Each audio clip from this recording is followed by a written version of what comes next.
भगवान ने हमारे अंदर एक ऐसी मशीन फिट करके दी है जो 24/7 काम करती है।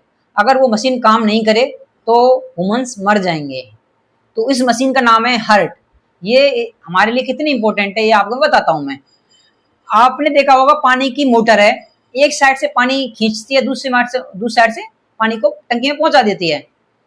तो वो पानी का जो प्रेशर है, आपने देखा होगा, फील किया होगा, पानी प्रेशर ज्यादा आ रहा है।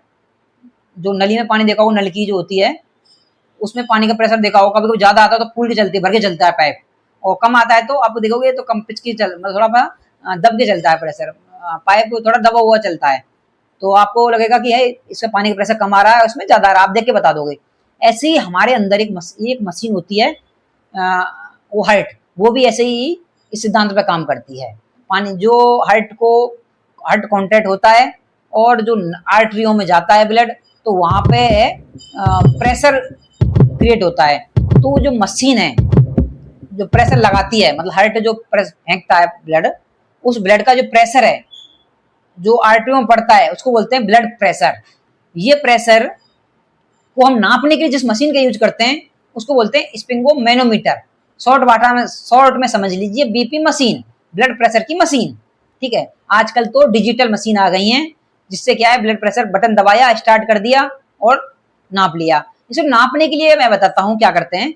ब्लड प्रेशर नाप रहे हैं तो कभी भी जब भी नापो तो जो नलकी होती है, जो दो नली होती है, उस नलियों को बीच में रखो। इसको बोलते हैं, इसको एंटीक्यूबाइटल फोसा। फोसा मतलब गड्ढा, एंटीक्यूबाइटल मतलब इस एरिया में, ठीक है, एंटीक्यूबाइटल एरिया में, एंटीरियर साइड में, क्यूबाइटल एरिया में, सेंटीमीटर में, या इसे याद रखो, ये जो गड्ढा सा होता है इससे 2 इंच ऊपर, 2 फिंगर ऊपर नलकी होनी चाहिए, बीच में होनी चाहिए, वो बीच में होनी चाहिए, और दो जो कप बांधते हो 2 इंच ऊपर होना चाहिए, लपेटने वाला कपड़ा सा जो जिसमें हवा भरते हैं जिसमें। अगर ये ज्यादा लूज भी नहीं होना चाहिए, टाइट भी नहीं होना चाहिए। अगर ज्यादा लूज रह गया तो बीपी बढ़ जाएगा, आपको बढ़ा हुआ मिलेगा, रीडिंग गलत आएंगी। और अगर टाइट बांध दिया तो बीपी कम मिलेगा, तो आपको फाल्स रीडिंग मिलेंगी, मतलब गलत रीडिंग मिलेंगी। और आप उस चक्कर में बीपी अगर कप लूज बांधा है और आपने बीपी बढ़ा हुआ मिलेगा तो आप बीपी दवाई खा लोगे, अरे तो ये तो गलत आ रहा है, मतलब बढ़ा हुआ मिल रहा है, दवाई खा लेता हूँ, तो बीपी लो हो सकता है फिर आपका। बीपी बढ़ाने वाली दवाई अगर खाओ, बीपी दवाई बढ़ने वाली दवाई है, जो बीपी बढ़ता है, हाइपरटेंशन होता है जिस किसी के भी, उसको कंट्रोल करने वाली दवाई लोगे और आपका बीपी नॉर्मल है, और नॉर्मल अवस्था में अगर आपने ले ली वो दवाई तो बीपी लो हो जाएगा, सिंपल सी बात है। तो ऐसे ही अगर कभी कभी प्रेशर कम भी आता है उसको बोलते हैं हाइपोटेंशन। हाइपोटेंशन क्या, किसी किसी को देखा होगा चक्कर आ रहे हैं, सर में चक्कर आ रहे हैं, और पाँव में चींटियां सी चल रही हैं, और शरीर थोड़ा ठंडा हो जाता है, पैर हाथ पैर उंगलियां छूओगे तो ठंडा महसूस होंगी आपको। तो ये मतलब थोड़ा सा लक्षण है हाइपोटेंशन के, चक्कर आना, सर दर्द हो सकता है, ये हाइपोटेंशन। हाइपरटेंशन की क्या होता है, हेडेक होना, हेडेक होगा मतलब ब्लड प्रेशर हाई, और पसीने आ सकते हैं सर के वहां पे, और चक्कर भी आ सकते हैं। ये बीपी हाई के कुछ सिम्टम है। बीपी हाई को साइलेंट किलर बोलते हैं क्योंकि ये अंदर अंदर मारता रहता है, ब्लड हमको पता भी नहीं होता, कभी कभी इसके सिम्टम आते भी नहीं है, तो हमें पता भी नहीं होता बीपी हमारा बढ़ा हुआ, और अंदर अंदर इंसान खत्म करते रहता है। इसको बोलते हैं साइलेंट किलर, मतलब चुपके मारने वाला हत्यारा, साइलेंट, ये बोलता है हाइपरटेंशन को। ठीक है जी। तो कभी कभी आपने देखा हो किसी बंदे को जैसे खड़े होते हैं तो चक्कर आ जाते हैं, इसको बोलते हैं ऑर्थोस्टैटिक हाइपोटेंशन। मतलब ऑर्थो मतलब खड़े होने वाली, खड़े होते टाइम में हाइपो बीपी लो हो गया।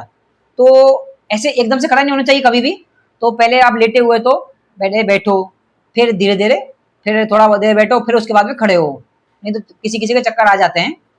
और इसको बोलते हैं हाइपोस्टैटिक, ओ सॉरी, ऑर्थोस्टैटिक हाइपोटेंशन बोलते हैं इसको। ठीक है जी, मतलब बीपी लो, हाइपोटेंशन मतलब लो, और हाइपरटेंशन मतलब हाई, बीपी हाई ये होता है। नॉर्मल होता है बीपी 120/80। अगर 140/90, सॉरी 140/100 से ऊपर पहुंच गया तो बीपी हाई बोलते हैं उसको, और 100/60 से कम हो गया तो बीपी लो बोलते हैं उसको। ठीक है जी, ये नॉर्मल चीजें हैं। 120/80 नॉर्मल बीपी होता है, इन दोनों का डिफरेंस होता है वो 40 होता है, मतलब मीन प्रेशर बोलते हैं। नॉर्मल मीन प्रेशर कितना होता है 40 mmHg, अगर ज्यादा आ रहा है डिफरेंस तो गड़बड़ है। आपने देखा होगा बीपी कप, बीपी कप मतलब जो होता है बच्चों में, जो मतलब बच्चों बड़ों में जो बांधते हैं, अब एडल्ट का साइज का बड़ा होता है, तो वो बच्चों में नहीं बांध सकते। और जो बच्चा पैदा हुआ है उसका तो 4 इंटू 8 मतलब 4 इंच चौड़ा और 9 इंच सॉरी 8 इंच लंबा। 4 इंटू 8 होता है। जो बच्चा जन्म हुआ है उसका अगर न्यू बॉर्न बेबी 1 महीने तक बच्चा होता है उसको नापने के लिए भी पिकअप का साइज होना चाहिए 4 इंटू 8 इंच। और जो थोड़ा बच्चा बड़ा हो गया उसको 8 इंटू 16 मतलब 1:2 का होना चाहिए। मतलब 8 मतलब बिर्थ जो बीबी कप है जो बांधते हैं उसकी 8 इंच चौड़ाई और 16 इंच लंबाई होनी चाहिए। और एडल्ट के लिए 16 इंटू 30 मतलब 16 इंच चौड़ा और 30 इंच लंबा बीपी कप होना चाहिए। अगर साइज अप्रोप्रिएट नहीं होता तो बीपी फॉल्स आता है। क्या आपको पता है हम 1 मिनट में कितनी बार सांस लेते हैं? मैं हूं पुष्पेंद्र सिंह और मैं बताने वाला हूं आपको रेस्पिरेशन के बारे में। जब हम सांस लेते हैं और सांस छोड़ते हैं इसको एक साइकिल काउंट करते हैं। और जैसे चेस्ट ऊपर जाता है और चेस्ट नीचे जाता है, चेस्ट ऊपर आता है उसको काउंट कीजिए आप, तो आप सांस 12 से लेके 20 साइकिल लेते हैं, मतलब 20 बार लेते हैं। तो 12 से लेके 20 टाइम लेते हैं। अगर कोई आदमी सांस अगर 10 से कम ले रहा है तो मतलब सांस कम ले रहा है तो उसको बोलते हैं ब्रेडीपनिया, साइंटिफिक टर्म में बोलते हैं जो डॉक्टर लोग बोलते हैं। और अगर 24 से ज्यादा ले रहा है तो उसके ट्रैकीपनिया, ट्रैकी मतलब ज्यादा, ट्रैकीवर्ड मतलब ज्यादा, ब्रेडी मतलब कम, तो ट्रैकीपनिया मतलब पीनिया मतलब सांस, ज्यादा सांस लेना आपको बोलते हैं ट्रैकीपनिया। 24 से ज्यादा है तो उसको बोलते हैं ट्रैकीपनिया। ये बहुत सारी बीमारियों में होती हैं जैसे टीबी वगैरह वगैरह जिसमें सांस लेने में ज्यादा परेशानी आ रही है, तो उसमें बंदा क्या करता है ज्यादा ऑक्सीजन ग्रहण करने की कोशिश करता है, ज्यादा ऑक्सीजन लेने की कोशिश करता है ताकि वो अपने जरूरत को पूरा कर सके, सांस की जरूरत को, ऑक्सीजन की जरूरत को पूरा कर सके। हम जैसे सांस लेते हैं उसको साइंटिफिक टर्म में हम बोलते हैं इंस्पिरेशन, मतलब अंदर की तरफ इनहेलेशन करना, और छोड़ने को बोलते हैं एक्सपीरेशन, एक्सजेल बोलते हैं, एक्जेलेशन।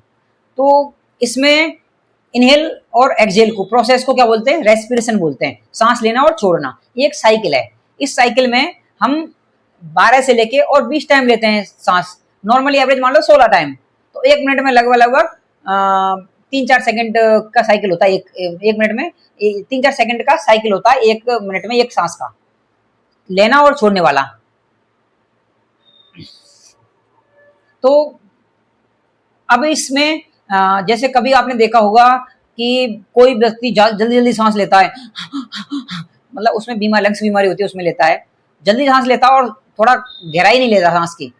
एक तो डीप ब्रीथिंग करना। डीप ब्रीथिंग कभी आपने देखा होगा कि ऑपरेशन के बाद में जिन लोगों का ऑपरेशन हुआ उनसे पूछना कि डॉक्टर कभी कभी ऐसे बोलते हैं पोस्ट ऑप में सांस कम होता है ना, उनका सैचुरेशन कम होता है, तो डॉक्टर लोग ये बोलते हैं कि आप लंबी गहरी सांस लीजिए। तो वो लेता है पेशेंट ऐसे लेता है, उसको बोलते हैं डीप ब्रीथिंग,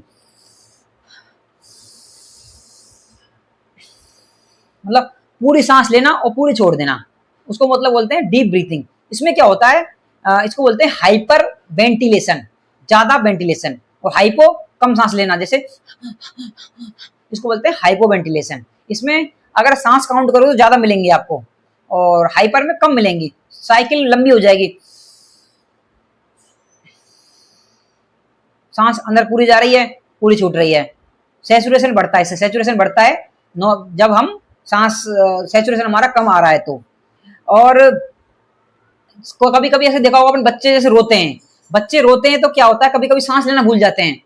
आपने बच्चे को पीटा, थोड़ी देर के लिए सांस लेना भूल गया, वो ऐसे करते रह गया और सांस नहीं आ रही उसको, तो बोलते हैं सांस लेना भूल गया, उसको मारो मत, सांस लेना भूल जाता है। ये सांस लेना भूलने को मतलब एब्सेंस ऑफ एपनिया, सांस लेना को उसको बोलते हैं सांस लेना मतलब एब्सेंस ऑफ ब्रीथिंग, उसको बोलते हैं एपनिया।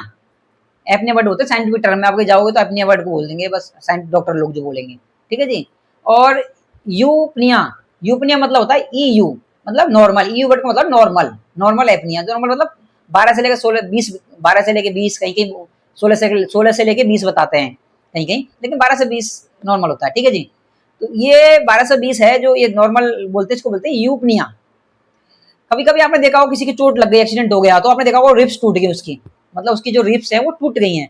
तो कभी देखा होगा सांस ले रहा बंदा तो जो जहां से टूटी है वो हिस्सा अंदर जाता है, उसको बोलते हैं फाइल चेस्ट, फाइल मतलब रेती जैसे टाइप में चेस्ट, फाइल चेस्ट बोलते हैं इसको। पैराडॉक्सिकल रेस्पिरेशन भी बोलते हैं अगर साइंटिफिक टर्म बोलेंगे तो, मतलब उल्टा रेस्पिरेशन।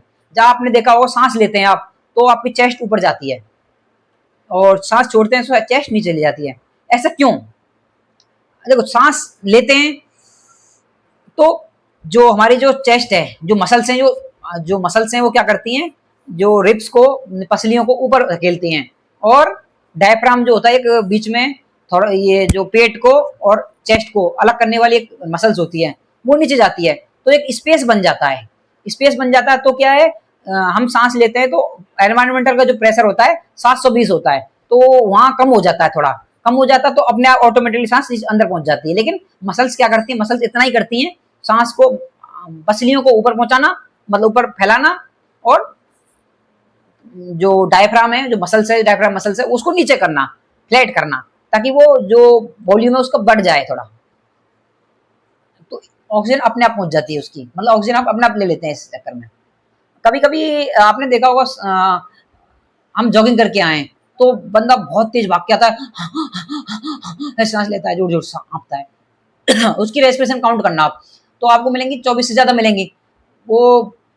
तो आप ऐसे नहीं बोलोगे इसको बीमारी है, नहीं, हाइपर वेंटिलेशन कर रहा है वो, बट उसका मतलब ये नहीं है कि वो, मतलब उसको बीमारी है, वो मतलब एक्सरसाइज की वजह से होता है। कुछ क्या होता है कि रेस्पिरेशन हमारा डिपेंड करता है बहुत सारी कंडीशनों पे। जैसे आपने एक्सरसाइज की है तो सांस लेना बढ़ जाएगा। आप कभी पहाड़ों में जाओगे तो क्या होता है, वहां पे ऑक्सीजन लेवल कम होता है, तो हम कोशिश करते हैं ज्यादा सांस लेने की, तो वहां पे पहाड़ों वाले लोगों का क्या होता है कि वहाँ जो हीमोग्लोबिन होता है, जो ब्लड में, जो खून में जो लाल रंग का जो पदार्थ होता है हीमोग्लोबिन, वो उनके पहाड़ी लोगों में ज्यादा होता है। क्यों? वहां ऑक्सीजन कम होती है पहाड़ पे जाते हैं। जैसे ऊपर जाते हैं एनवायरमेंटल में, धरती पे जैसे जहाँ रह रहे हो नॉर्मल सरफेस पे, वहां ऑक्सीजन लेवल ज्यादा होता है। जैसे ऊपर जाते हैं तो ऑक्सीजन लेवल कम होता जाता है, पहाड़ों पे और कम हो जाता है, पहाड़ों में और कम होता है। तो वहां कम होता है तो क्या करते हैं वहां के बंदे, उन बंदों में सांस लेने के लिए प्रकृति ने क्या किया है, ऑटोमेटिक हीमोग्लोबिन लेवल का बढ़ जाता है, तो उनका जो एचबी लेवल है, हीमोग्लोबिन लेवल है, वो मतलब बढ़ा हुआ मिलता है, तो उनको सांस लेने में आसानी परेशानी नहीं होती। और नॉर्मल बंदा जाएगा वहां पे तो उनको सांस लेने में परेशानी होगी, क्योंकि वहां का, हम यहाँ के अनुसार सरफेस, हमारी जो धरती की सरफेस है यहाँ पे वो मतलब समतल, लगभग समतल है, तो वहां पे हम ढल चुके होते हैं, पहाड़ों की जिंदगी से हम ढले हुए नहीं होते, तो वहां पे ऑक्सीजन, हमारा जो हीमोग्लोबिन लेवल है वो थोड़ा कम पड़ जाता है, और सांस, वहाँ ऑक्सीजन भी कम होती है, तो इतना बाइंड हो नहीं पाता हीमोग्लोबिन, मतलब ऑक्सीजन हीमोग्लोबिन से बांध नहीं हो पाता ज्यादा, तो सांस लेने में परेशानी आती है। वहां पे हमारी डीप ब्रीथ होने लगती है। कभी जो पहाड़ों में घूमने गए उन लोगों से पूछना, उनको सांस लेने की परेशानी आती है। कभी कभी देखा होगा आपने किसी किसी पर्सन के डायफ्राम में उनको हिचकियां आती हैं। हिचकियां तो बहुत सारे कारण से आती है, जैसे कभी कभी ऐसा होता है, कभी आपको हिचकियां आई हैं तो डायफ्राम में, जो डायफ्राम मसल्स है, जो चेस्ट की और एब्डोमेन की मसल्स है, खाना खाने के बाद आपने देखा होगा हिचकियां आई हैं, खाना खाने टाइम पे आई हैं, तो डायफ्राम में वहां पे क्या है, इरेगुलरिटी आ जाती है, मसल्स में इरेगुलर मूवमेंट आ जाता है, उसकी वजह से भी हिचकियां आती हैं सांस लेने में। ठीक है जी। और आपने देखा होगा कि किसी को स्ट्रेस हो गया, स्ट्रेस मतलब इमोशनली कोई स्ट्रेस हो गया, तो उसकी सांस लेने की क्षमता, सांस लेना की जो प्रक्रिया वो बढ़ जाएगी, नॉर्मल से बढ़ जाती है, उसकी हार्ट रेट भी बढ़ जाती है और सांस लेना भी बढ़ जाता है। ये मतलब नॉर्मल चीजें हैं।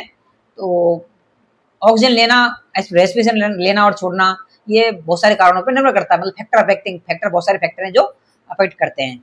और ये वीडियो आपको कैसा लगा? थैंक यू जी, सो मच, शेयर कीजिए।